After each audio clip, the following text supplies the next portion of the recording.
স্বপ্ন ছিল উচ্চশিক্ষিত হয়ে নিজের পায়ে দাঁড়ানোর। সে আশায় জল ঢেলে দিল আর্থিক অনটন।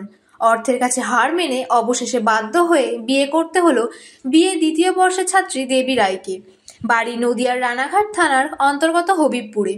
5 বছর আগেই নদিয়ার শান্তিপুর থানার অন্তর্গত কৃষিপল্লী এলাকায় বিয়ে হয় তার।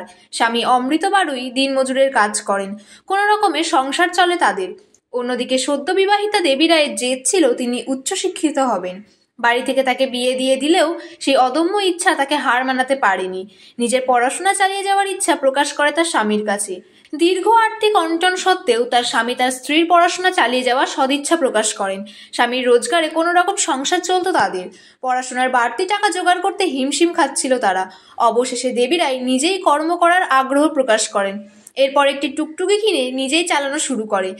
সেই টুকটুকি চালিয়ে বাড়তি যা রোজগার হতো তাই দিয়েই তার পড়াশোনার খরচ চালাতো সে। অবশেষে তার গ্র্যাজুয়েশন কমপ্লিট, শুধু নয় তিনি MA পাশ করেন।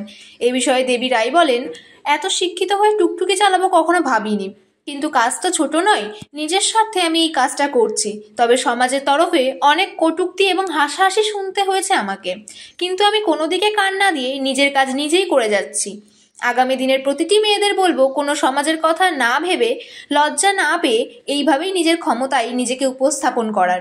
অন্যদিকে দেবী রায়ের স্বামী অমৃত বাড়ুই বলেন, আমি সবসময় আমার স্ত্রীকে সমর্থন করি। আর্থিক অনটনের কারণে ও নিজেই নিজের কাজ করার ইচ্ছা প্রকাশ করেছে, আমিও পিছপা হইনি। ও নিজের অর্থ উপার্জন করে পড়াশোনা চালিয়ে গেছে, এতে আমি অনেক খুশি। আপনার কত বছর আগে বিয়ে হয়েছিল? আমার বছর 2020-তে হয়েছিল। একটু জোরে বলবেন। 2020-তে? হ্যাঁ, 17 আগস্ট। কোথায় বাড়ি ছিল আপনার? আমার বাড়ি হবিবপুর, দুর্গাপুর। আচ্ছা, যখন আপনার বিয়ে হয় তখন আপনি কোন পর্যন্ত পড়াশোনা করেছিলেন? আমি একটু জোরে। গভর্নমেন্ট কলেজে পড়তাম, সেকেন্ড সেমিস্টার পড়তেন, তারপরে বিয়ে হয়ে গেছিল। তা MA কমপ্লিট কি এখানে এসেই করেছেন? মানে স্বপ্নটা কি ছিল, মানে কি? আমার স্বপ্ন ছিল আগে থেকে, মানে বিয়ের আগে থেকে পড়াতাম বাচ্চা, মাস্টারি করার শিক্ষক স্বপ্ন ছিল। মানে কি ওই বাড়িতে সেরকম আর্থিক ইয়ে ছিল না বলে বিয়ে দিয়ে দিয়েছিল, এরকম কিছু? আমরা আচ্ছা, এই জন্য বিয়ে দিয়ে দিয়েছিল। তখন লকডাউন ছিল, খুব মানে খারাপ অবস্থা ছিল। আচ্ছা, এখানে এসে এই যে গ্র্যাজুয়েশন কমপ্লিট করা, তারপরে MA কমপ্লিট করা কতটা কঠিন ছিল? খুবই কঠিন ছিল, অনেক লড়াই করে আমি এতদূর এসেছি।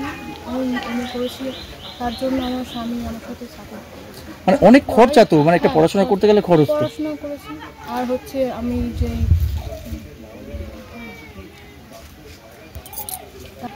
স্কলারশিপটা পেয়েছেন, একটু পেয়েছেন মানে। আচ্ছা, আপনার স্বামী যে কাজ করে, যেটা বলছিল যে সেখানেই তো যে টাকা পায় ঠিকমতো সংসার চলে না, ওটা এখন কম হয়ে গেছে, যে পুরো 1 মাস হয় না। তার জন্য কি আপনি টোটো চালানো শুরু করলেন? তার জন্য, আর ভাবি যে আর এতটা পড়াশোনা করে, অনেকে হাসাহাসি করে এখন চাকরি করতে পারেনি, আর নিজেরও খারাপ লাগে, পড়েছি বসে থাকবো, স্বামীর সাথে একটু সাহায্য করি, দুজনে একটু কাজ করি যাতে নিজেদের আর্থিক অবস্থা ভালো হয়, ভালোভাবে খেতে পারি, চলতে পারি। আচ্ছা, এই যে এত পড়াশোনা করে টোটো চালাচ্ছেন, কখনো নিজের কি খারাপ লাগতো যে আমি টোটো চালাবো এরকম, কিংবা পাশের মানুষ হাসাহাসি করবে? কখনো হয়তো ভাবিনি যে টোটো চালাতে হবে, ভেবেছিলাম তো যে একটা শিক্ষকতা করব। তো জীবনের অনেক কিছুই আসে, টানাপোড়েন, ওঠানামা, তো নিজেকে শক্তভাবে দাঁড়াতে এটা আমি পথটা বেছে নিয়েছি। মানে কাজ করা তো খারাপ না, কোনো ছোট না, কোনো কাজই ছোট না।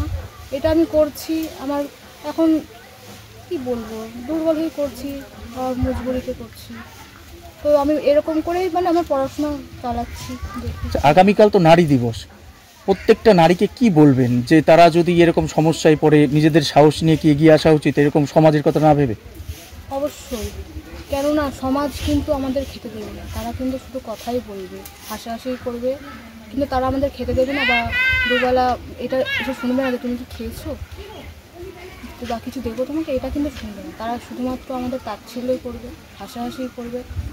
কিন্তু আমি চাই আমার মতনই, আমি যেমন এরকম আমার সংসারও যেমন কাজ করি, সেরকম টোটো নিয়েও বেরিয়েছি, এরকমই আরও যারা নারীরা দুর্বল, তাচ্ছিল্য হয়, তারা যেন ঘরে বসে না থাকে, তারা শক্ত হয়, তারাও যেন নিজস্ব, যে সবারই কিন্তু একটা ট্যালেন্ট আছেই, সেই ট্যালেন্ট বুঝে তারাও এগিয়ে আসুক।